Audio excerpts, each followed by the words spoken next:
Avengers!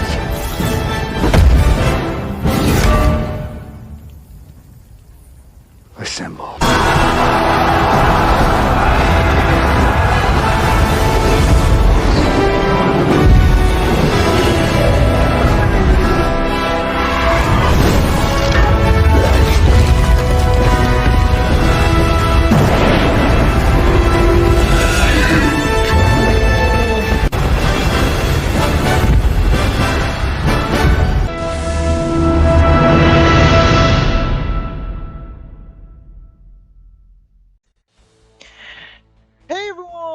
Welcome back to the channel. It's the Preventers, you guys, and welcome back to another Marvel Feature 5 video. Today we're here with the August update patch notes details, guys, and it is a huge update. It's a lot bigger than we thought, and I can now see why they were originally planning a live stream. But anyways, let's dive right into it, because we all know that I spend a long time on these patch notes videos, so let's get straight on into it.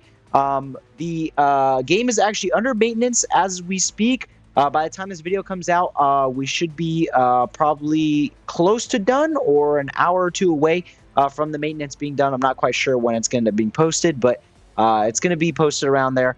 I just wanted to make sure I got it in before it actually drops. But anyways, if you're watching this after the update's already dropped, I really appreciate it.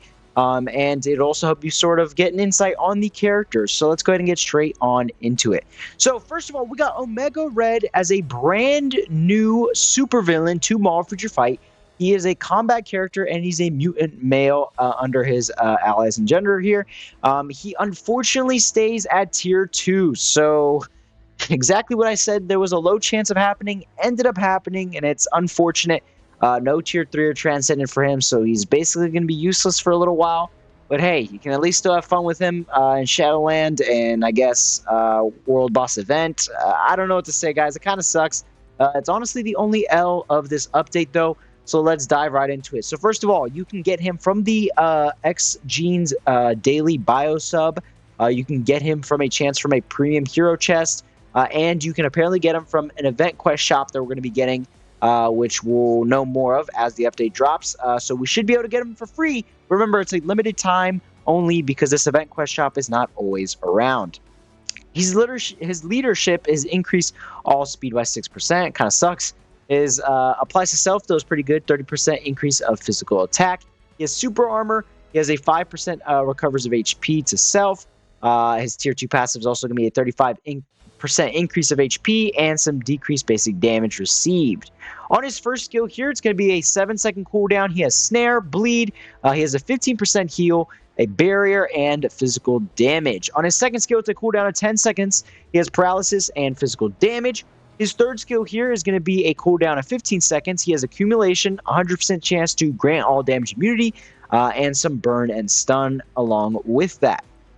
With his fourth skill here, he has a cooldown of 15 seconds. He has increased all basic attack.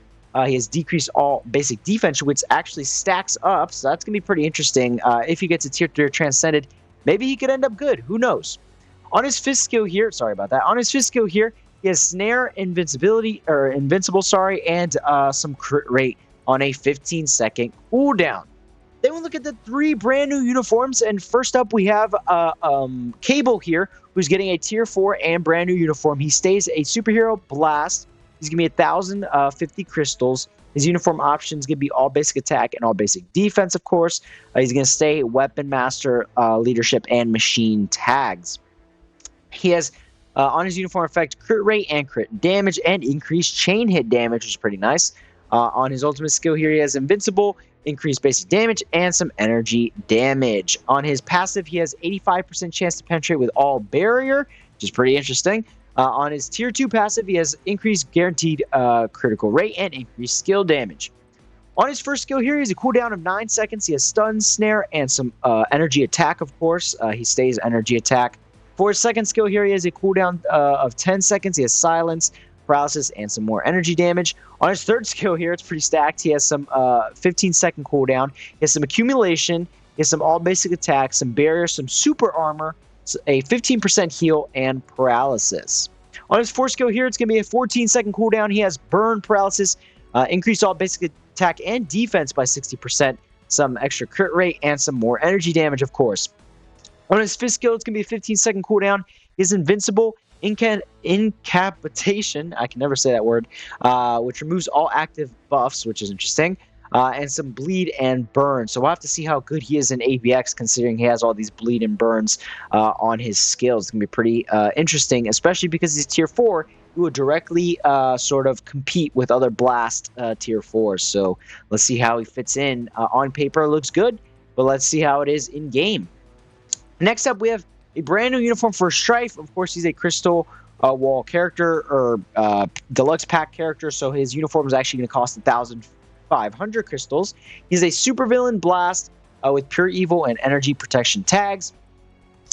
His uniform effect removes all debuffs to his allies. So originally, Wasp was the only character in the game that could remove all debuffs to her allies, and now they have directly made Strife competition for that, because his uniform effect now comes with remove all debuffs for 12 seconds to all allies, and it's on a 20-second cooldown. So that actually makes it really interesting, because people were talking about how at just tier 3 was he going to be able to impact at all, and right there alone that makes an impact. He's going to be decent for his allies in removing all debuffs. He also has an increase all basic defense by 50% on his leadership to all allies. So yeah, he's going to be a good support for PvP. Let's see if he's going to be able to hold his own, though, and do a little bit more than what Wasp does, because currently Wasp does not do much.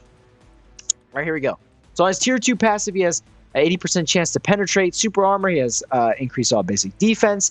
On his first skill, it's a 9-second cooldown. He has stun, fracture, and energy damage. His second skill here, he has a cooldown for 11 seconds, snare, stun, and incapacitation. On his third skill here, another stacked third skill, he has 13-second cooldown. He has a special and orange text thing that says counterattacks when defending against an enemy attack, enables attacking enemies who have activated the ignore targeting effect. So he's basically going to do better against ignore targeting effect characters, or anybody that has that sort of effect applying. He has shock, fracture. He has a 30% heal, 100% chance to grant all damage, immunity, accumulation, and some more energy damage. On his fourth skill, he has 15-second cooldown with shock, silence, incapacitation that removes all active buffs from target, increase all basic attack, and some more energy damage. On his final skill here, fifth skill, has a 17-second cooldown. He has silence, fracture, and a invincibility again for 6 seconds, and increased basic damage. Then, last but not least, on the uniform list, we have Domino. She's a speed superhero and keeps agility and weapon master tag. She's going to cost 1,050 crystals because, of course, she's not more expensive than other characters. She has an increase all basic attack, increased chain hit damage, and then on her passive here, she has dodge rate and guard break and a decreased basic damage received here. Then next up on her first skill, which is a 12-second cooldown, she has burn, stun, and physical damage. And then on her second skill, she has a cooldown time of 10 seconds with just paralysis and physical damage. Then again, that special orange text comes in again where they can ignore targeting effects, which is going to be pretty interesting to see how it looks in game and how it sort of pans out, because it's an interesting buff and sort of effect that most characters do not have. So anyway, she has a 16-second cooldown. She has a burn, removes all active buffs from target again. Just like Strife did. You have 40% chance to penetrate with super armor, 100% chance to grant all damage, increase all basic attack, and reflect 35% of damage received. So she's going to have some reflect on her kit as well, which makes really interesting for PvP. She has burn, a 20% heal on that fourth skill, increase all basic attack on a 17-second cooldown. But on her fifth skill, she has a 18-second cooldown. She has burn, stun, invincibility, and increased basic damage. Then we take a look at Cable's tier 4 skill, because of course he's going to tier 4 if you didn't know that. He has a recharge to his tier 3 skill. So basically, when you pop his tier 4, you recharge his tier 3 by 15%, which is interesting. We haven't seen that yet on any tier 4s that I can remember. So that's going to be very interesting for him and see how that actually works out. He acquires the following effects for 10 seconds. Activation rate when regular attacks included is used. Applies to self, increase all basic attack, which we see, and max 80% HP. So he's going to have some more attack and HP there, which is pretty nice. Then Strife's tier 3 here. We have stun, fracture, incapacitation, ignore target dodge rate, invincibility, and some increase all attack. And this is what it's going to look like. It looks very, very similar to Apocalypse's Tier 3. It's literally just different colors and different animation a little bit as far as the rocks, but otherwise it looks pretty much the same. Then Domino's going to be actually getting an Awakening skill with Warpath. So Warpath will not be getting a uniform, but at least he'll be getting a Transcended. And they basically have the same thing. It's Burn, Bleed, Snare, and then they have some applies to self crit rate, crit damage, 70% chance to penetrate with super armor, invincibility, and remove all debuffs. So yeah, it's going to be pretty interesting to see how it works out for Domino. Again, for Warpath, unfortunately, not going to do much since he doesn't get a new uniform, but that's basically what the skills are going to look like. Looks pretty cool. They mark like an X on the ground from all their attacks, so that's pretty cool. Now, let me give you my quick thoughts on these characters before we move on to the next part of the patch notes. Alrighty, so as of these 4 characters, if I have to give you my thoughts just on paper, obviously Omega Red, there's no room for him in the meta if he's just going to be at Tier 2, which is unfortunate. We're going to have to just wait till he gets Tier 3 Transcended to really be able to do anything. Cable looks good on paper. His Tier 4 skill obviously is very sort of interesting because of the recharging his Tier 3. So I wonder how well he's going to do in ABX and ABL. Obviously, that's what people are going to look at. We'll see if he sneaks in anywhere else. Obviously, we're hoping he's good in World Boss Legend. We'll see if maybe he's good in GBR, but I don't see him being a PvP character. He does still look purely PvE. So a lot of people are going to be looking at ABX, ABL there. Then as far as Strife, it looks like a good support, obviously, with the remove all debuffs for PvP, but that counteract skill here and effect looks very interesting on the 3rd skill for PvP as well. I wonder how it's going to look. Because of that, on Domino and Strife, it makes it very interesting to see how good are they going to be, because honestly, I wasn't thinking Domino was going to be good at all, but because she has this special effect on her 3rd skill, she could well end up being somewhere in the meta. I don't know where, but I think it is possible, and I think Strife really has a lot going for him with the uniform effect and leadership here to be at least a support at the very minimum. And then, like I said, no chance for poor Warpath. But then the most exciting part about this update and about the patch notes is the Shadowland improvements. Yes, we were literally just talking about this the other day in our speculation sort of video and sort of thing that we were talking about, that we could be looking at a Shadowland update, and sure enough, we were right. A lot of people were talking about it, and I'm really excited to show you guys this because it's something that we've been waiting for a long time. Shadowland hasn't been worked in a while. So first of all, there's an auto progress feature that has been added to floors 1 to 15 for every single person. So you can basically just auto progress the first 15 stages, which is nice because they're pretty boring and pretty easy to get through at the initial start. The stage batch clear feature has been added to floors 1 to 25, so if you're interested in that, that's pretty good to know. And then, of course, they show you the batch clears here. And then this is the biggest part that you need to know.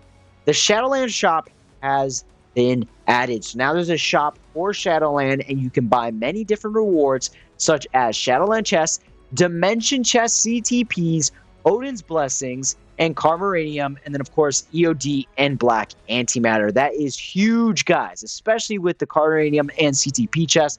We've been asking for better rewards, and sure enough, here it is in Shadowland. Now, what people have been talking a lot about is how the prices here vary a lot on the tokens, and a little bit about the limits. You got to pay attention to that. The Shadowland chest is unlimited.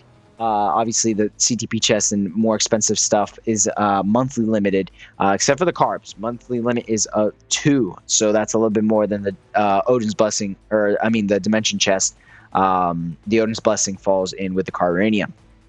Anyways, what people have been talking about is these tokens. So if you didn't know, once you get past stage 35 of Shadowland, you can actually get these tokens for using a character per each stage. So if you use 3 characters per stage, you get 3. If you use 1, you get 1. If you use 2, you get 2.